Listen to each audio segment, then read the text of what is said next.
اور ایسے ہی انسانوں کے بارے میں اللہ کا قرآن کہہ رہا ہے ہم کل انعام بل ہم اضل، کہ یہ انسان نہیں، یہ تو جانور ہیں، بلکہ یہ جانوروں سے بھی گئے گزرے ہیں. ایسے لوگوں کو انسان کہنا بھی انسانیت کو شرمشار کرنا ہے. اللہ کے واسطے یار اپنے اندر انسانیت پیدا کرو، اپنے اندر کی ضمیر کو جگاؤ، ایک دوسرے کا خیال کرو، ایک دوسرے کی تکلیفوں کا احساس کرو. میرے بھائی ہمارے ملک میں جب کورونا وائرس آیا تھا نا، دیکھیے اس کورونا وائرس کے خلاف کیسے ہندو مسلمان پورے ملک نے مل کر کے اس کے خلاف سنگھرش کیا تھا. کورونا وائرس کے خلاف سب نے سنگھرش کیا، لیکن ملک میں آج اپرادھ وائرس پھیل رہا ہے، اس کے خلاف سنگھرش کون کرے گا؟ ملک میں آج نفرت کا وائرس پھیل رہا ہے، اس کے خلاف سنگھرش کیوں نہیں کر رہے ہو میرے بھائی؟ ملک میں آج یہ ہندو مسلمان کا وائرس بڑھ رہا ہے میرے بھائی، اس کے خلاف ہمیں آپ کو سنگھرش کرنا ہوگا، اس کے خلاف ہمیں آپ کو لڑائی لڑنی ہوگی. کیونکہ کورونا وائرس وہ بڑا خطرناک وائرس تھا، لیکن وہ زیادہ 100-200 جانوں کے لیے خطرہ تھا. لیکن یہ اپرادھ کا وائرس جو ہے نا، یہ پوری انسانیت اور سماج کے لیے خطرہ ہے. کورونا وائرس ایک زندگی کے لیے خطرہ تھا، لیکن یہ اپرادھ کا اور ہندو مسلمان کا یہ نفرت کا جو وائرس ہے نا، یہ پورے ملک کے لیے خطرہ ہے میرے بھائی. اس لیے ہم سب کو بہرحال مل کر کے، اگر ملک سے محبت کرتے ہو، اپنے ملک سے پیار ہے تمہیں، اور ملک کے سچے وفادار ناگرک ہو، تو اس نفرت کے زہر کو مٹاؤ، اس نفرت کے وائرس کو ختم کرو. آؤ ہم سب مل کر کے اس نفرت کے خلاف یکجٹ ہو کر کے کھڑے ہوں. ورنہ یاد رکھو میرے بھائی، ہم نے ایک کہانی پڑھی تھی کہیں پر کہ ایک سرکس والا تھا، وہ ایک جگہ ایک گاؤں میں سرکس دکھانے کے لیے گیا. تو کہتے ہیں کہ اس نے ایک رسی باندھی، کھمبے پر 2 کھمبے تھے، دونوں کھمبوں سے اس نے ایک پتلی سی رسی باندھی، اور پھر کہتے ہیں اس نے اپنے کندھے پر اپنے چھوٹے سے بچے کو بٹھایا اور وہ اس رسی پر چلنے لگا. سرکس والا تھا، ان کی پریکٹس ہوتی ہے، وہ بڑی آسانی کے ساتھ اس کھمبے سے اس کھمبے تک رسی پہ چلتے ہوئے پہنچ گیا. جب لوگوں نے اس کا یہ کمال دیکھا نا، تو لوگ تالیاں بجانے لگے اور بڑی اس کی واہواہی کی، بڑی تعریف کی. وہ بندہ نیچے آیا اور اس نے مجمع کو مخاطب کیا اور کہا یہ بتاؤ میں اس پتلی سی رسی پہ دوبارہ چل سکتا ہوں یا نہیں؟ تو سب نے کہا ایک مرتبہ چل دیے تو دوبارہ چلنے میں کیا دقت ہے، بالکل چل سکتے ہو. اس نے کہا کیا میں اپنے کندھے پہ کسی بچے کو بٹھا کر کے بھی چل سکتا ہوں؟ کہا بالکل چل سکتے ہو، ابھی چل کر کے آئے ہو. تو اس بندے نے کہا ٹھیک ہے، اس بار میں اپنے بچے کو کندھے پہ نہیں بٹھاؤں گا. پورے مجمع میں کوئی ایسا بندہ ہے جو اپنا بچہ دے دے، میں اس کے بچے کو اپنے کندھے پہ بٹھا کر کے اس رسی کو پار کروں. کہتے ہیں جیسے اس بندے نے یہ بات کہی نا، پورے مجمع میں سناٹا چھا گیا اور سب نے اپنے اپنے بچوں کے ہاتھ پکڑ لیے. کوئی ایک بھی بندہ اس مجمع میں سے نہیں اٹھا کہ جو اس سرکس والے کو اپنا بچہ دے دے اور وہ اپنے کندھے پہ بٹھا کر کے رسی پار کر جائے. میرے بھائی اس سے سمجھ میں آتا ہے کہ دنیا صرف ہمارے آپ کے بچوں کا تماشا دیکھنا چاہتی ہے، دنیا صرف ہمارے بچوں کو خطروں کا کھلاڑی بنانا چاہتی ہے. یہ بڑے بڑے لوگ، یہ نیتا، یہ ودھایک، یہ کرسیوں پہ بیٹھے لوگ، یہ اپنے بچوں کو تو فارن کنٹری میں پڑھاتے ہیں، بڑے بڑے اسکولوں اور کالجوں اور یونیورسٹیوں میں پڑھاتے ہیں. یہ اپنے بچوں کو ڈاکٹر، انجینئر اور عہدیدار بناتے ہیں، اور ہمارے بچوں کو ہندو مسلمان کا ڈوز دے کر کے، ان کے اندر دھرم کا، مذہب کا، ذات پات کا زہر اتار کر کے ایک دوسرے کا دشمن بنا رہے ہوتے ہیں. اور یہی بچے پھر جب ہمارے کسی ریلی کا حصہ بنتے ہیں اور اس میں کوئی دنگا ہوتا ہے، فساد ہوتا ہے، کوئی جھگڑا ہوتا ہے، تب پھر یہ بدماش، یہ ظالم انسان ان کا تماشا دیکھتے ہیں اور اپنی سیاست کی روٹیاں سیکتے ہیں. ابھی دیکھیے بہرائچ میں کیا ہوا، پورا بہرائچ جل گیا. کتنی دکانیں جل گئیں، شو روم جلا دیے گئے، کتنی جائیداد اور پراپرٹی کو نقصان پہنچایا گیا اور کتنے گھر لوٹ لیے گئے. بہرائچ جلتا رہا، بچے بلکتے رہے، مائیں تڑپتی رہیں، اور یہ لوگ میڈیا پہ بیٹھ کر کے ہندو مسلمان کرتے رہے.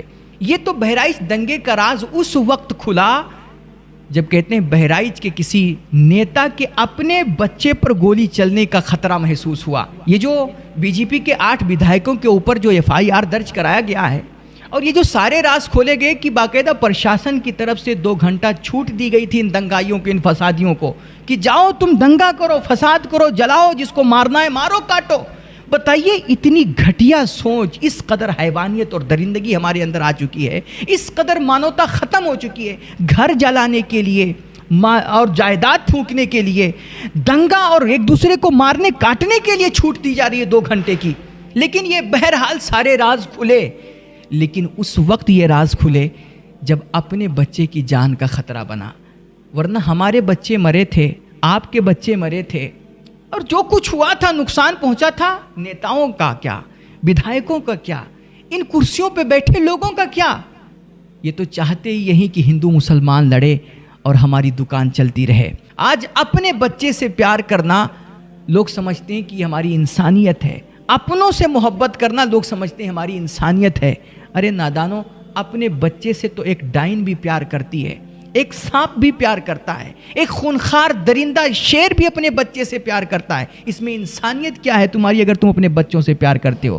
انسانیت تو یہ ہے کہ جب تمہارے گھر کسی کی بہن بیٹی بہو بن کر کے آئے نا، تو تم اس بچی کے سامنے اٹھ کر کے کھڑے ہو اور کہو بیٹا تم اپنے باپ کو گھر چھوڑ کر کے آئی ہو، یہ نہ سمجھنا کہ یہاں پر تمہارا کوئی باپ نہیں، میں تمہارا باپ ہوں.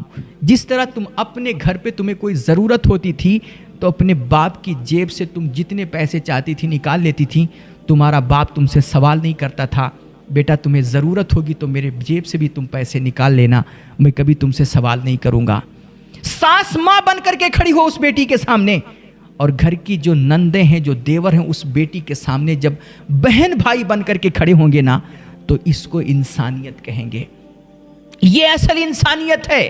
دوسروں کے بچوں سے پیار ہو، دوسروں کی تکلیف کا بھی تمہیں احساس ہو. میرے بھائی، ملک میں انسانیت کو زندہ کرنا ہے. پانی کم ہونے لگا اور درخت ختم ہونے لگے، تو جس طرح ہم سب مل کر کے یہ آندولن چلا رہے ہیں، درخت لگاؤ پانی بچاؤ، آج ہمارے ملک سے مانوتا مٹتا جا رہا ہے، انسانیت ختم ہوتی جا رہی ہے، اور نفرت کے زہر سے ہمارا ملک برباد ہو رہا ہے. آؤ ہم سب مل کر کے ایک آندولن یہ بھی چلائیں کہ نفرت مٹاؤ، دیش بچاؤ. میرے بھائی، بہت ضروری ہے کہ ہم سب اپنے ملک کے لیے اکٹھا ہوں اور اس نفرت کے زہر کو اور پاپ اور اپرادھ کے وائرس کو ختم کریں، اس کے خلاف سنگھرش کریں. اللہ ہم سب کو ان تمام باتوں پہ عمل کی توفیق بخشے، اور ہمارے ملک کو ہر بری نظر سے اللہ محفوظ فرمائے، اور ہمارے ملک کو اللہ امن و امان، شانتی نصیب فرمائے، اور اسے دن دونی رات ترقیاں نصیب فرمائے. وآخر دعوانا الحمدللہ رب العالمین. السلام علیکم.